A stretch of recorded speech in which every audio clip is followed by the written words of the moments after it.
Hello and welcome to this week's Sunday Sermon with Jake Ryan. Today, I want to talk about anger.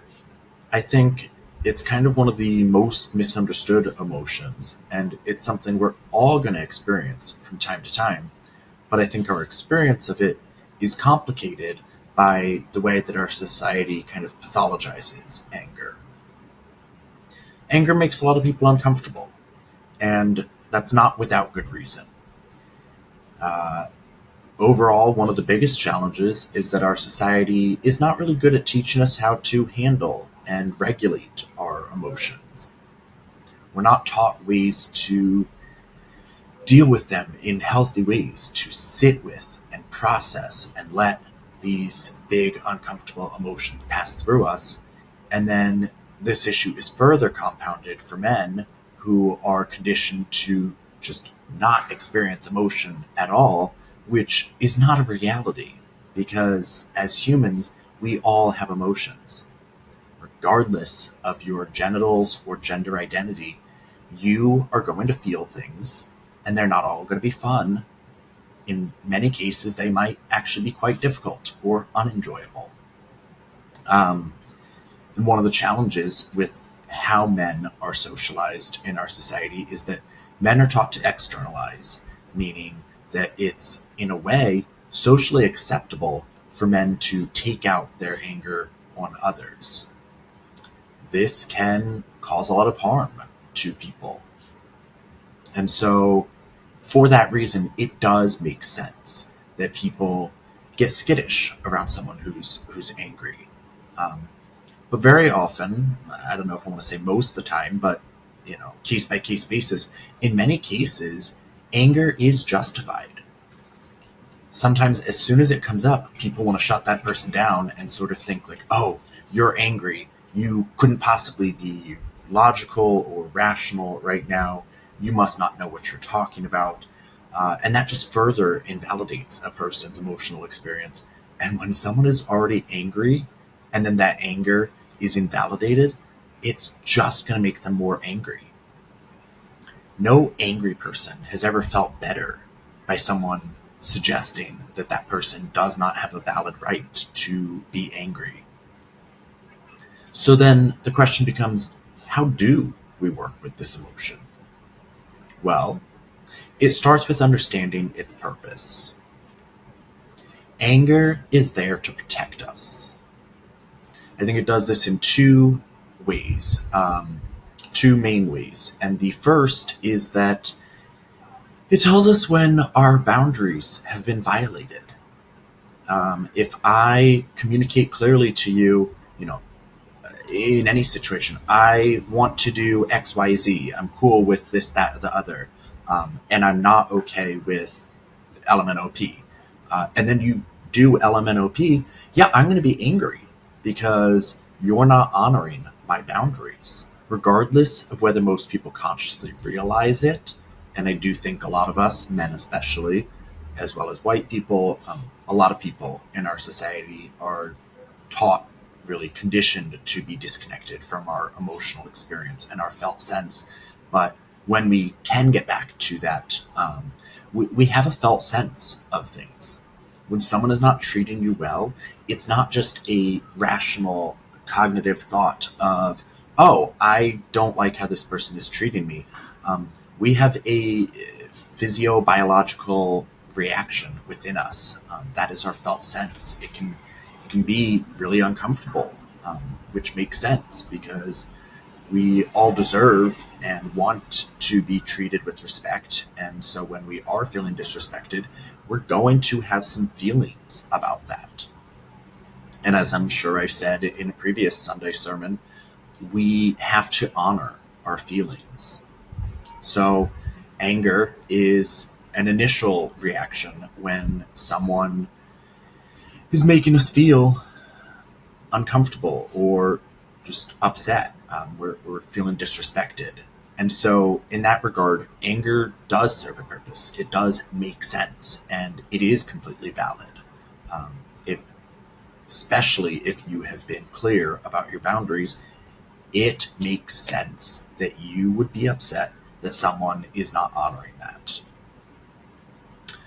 Um, that is one part of the picture. The other part, I said that there were two main things that I think people need to understand about anger, about how it protects us. And the second is that it's really good at making us feel that what we are feeling inside is someone else's fault. So, what I mean by that is, I think very often underneath anger is hurt, sadness, and or fear. However, each of those feelings belongs to us. If I'm hurt, that's my hurt. My feelings are hurt. If I'm sad, that's my sadness. If I'm scared, that's my fear. We often don't like to feel those feelings within us or acknowledge that they are there. And so anger protects us by going, this is your fault. You made me feel this way. How dare you? Because the not so subtle subtext there is, you are the reason I am feeling uncomfortable emotions, and I don't want to feel those. So I am going to project anger. I'm going to react with anger to make this a you problem so that I don't have to look at and hold space for my emotional experience. I think no matter how, let's say, emotionally aware, however healed you might be, however good you are at noticing and regulating your emotions, I kind of feel like this is just a standard initial response. It's going to come up first, and then it comes down to managing how we use and hold that anger. We might feel it. We don't have to project it outwards. When I worked with kids, we taught them a lot that there's nothing wrong with your emotion, but that doesn't make this behavior acceptable. You can be mad. It doesn't mean you can hit or throw things or say mean things. Emotion, valid, acceptable. How we handle it, not always appropriate. So, say you hurt my feelings. You made me sad, or I'm scared for whatever reason. Um, that anger is going to come up so that I don't have to look at what I'm feeling, but it's on me to notice, oh, okay, I'm feeling some anger. My impulse in this moment is to make it someone else's problem. But I know that that's not really helpful, it's not mindful, it's not considerate, it's not how we should be in community with each other. I think we do have an obligation to each other to handle our emotions so that we are not just displacing our pain onto others. I have to notice that anger and then get curious about, well, what is this anger protecting me from? What is the real feeling that is there that wants my attention that I don't necessarily want to acknowledge? Because again, it's uncomfortable. It takes more emotional labor and awareness to do this process, but it's so worthwhile, because being aware of what's really going on, what the real problem is, helps us to better get our needs met. If I am hurt, but all I project is anger, you are going to find it hard to care about my hurt, because if I'm mishandling my anger, I might go on the attack. I might start saying really mean things to you as a way to avoid my own hurt or to make you hurt the way that I'm hurting. And if that's my approach, it totally makes sense that the person on the receiving end is not going to be like, wow, Jake's really hurt. I should care about that. No, you're going to think, wow, this guy's being a complete dick. This is an overreaction. My feelings are hurt, or now I'm angry. And then we're just feeding off each other's anger, and no one is regulating, no one is de-escalating the situation. It's just we're both up here, and it gets messy. And this does happen a lot. Emotions take over. no matter how centered or rational we might think we are, sometimes someone hits a trigger and it gets us. Um, yeah, so I think a lot about anger and have for a long time. I was often in my childhood and especially my teen years labeled an angry teen. And my parents never considered that there could have been validity to why I was angry.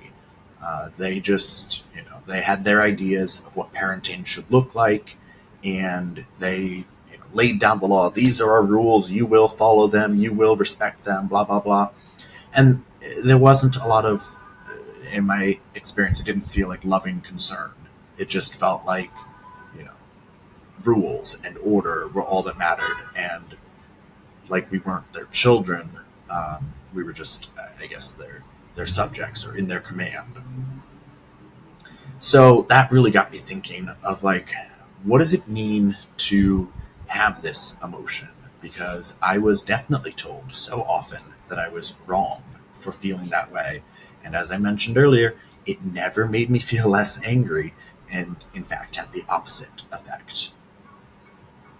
So then, when I started my training to become a therapist and I worked with kids, I really kept that in mind that anytime a kid was upset, I would notice that other kids and sometimes other coworkers would be uncomfortable because what might this kid do? Because they're angry. We should be worried. And yes, to some degree, there's reason for concern, but instead of dismissing that kid's experience, I thought, okay, what need is going unmet? What does this kid need in this moment to feel regulated again, to feel cared about, to feel like their emotional experience is valid and that their needs are valid?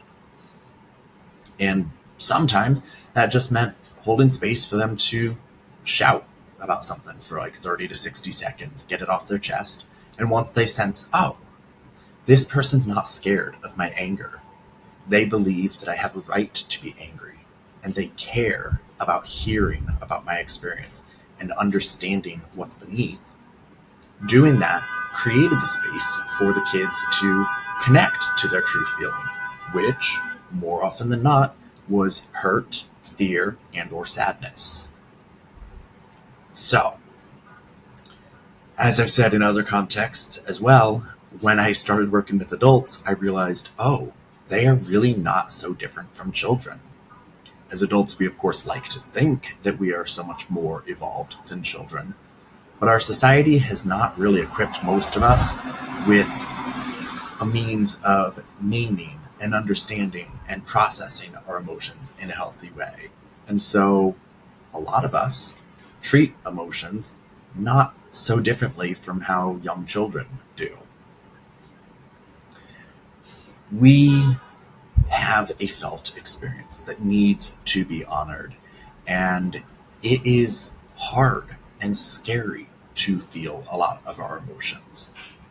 Our world throws a lot at us, and interpersonal relationships of all kinds can be difficult. And so I think when we are all stressed and overwhelmed, something I think a lot of us, maybe all of us, can relate to right now with the unpredictability and volatility of the news and the economy and everything, we are all, under pressure. We're all just like one mishap away from boiling over in many cases. And so I think it really behooves us to understand that there is validity to our anger.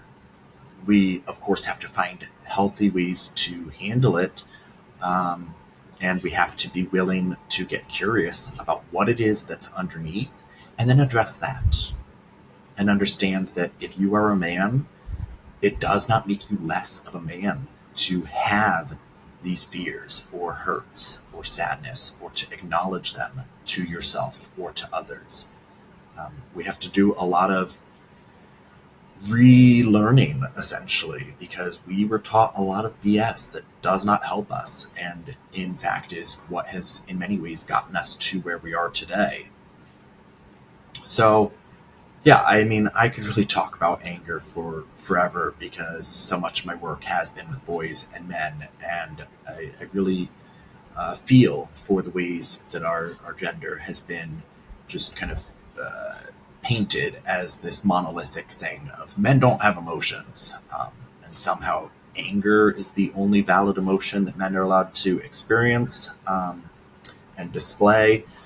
That just is breeding grounds for so many challenges. And I think if we could just accept that all people have feelings, all people will have a hard time with them, and that if we could just slow down and get curious about what our needs are and how best to meet those needs, I think we'd find that anger is actually going to do a lot to point us in the direction of getting our needs met.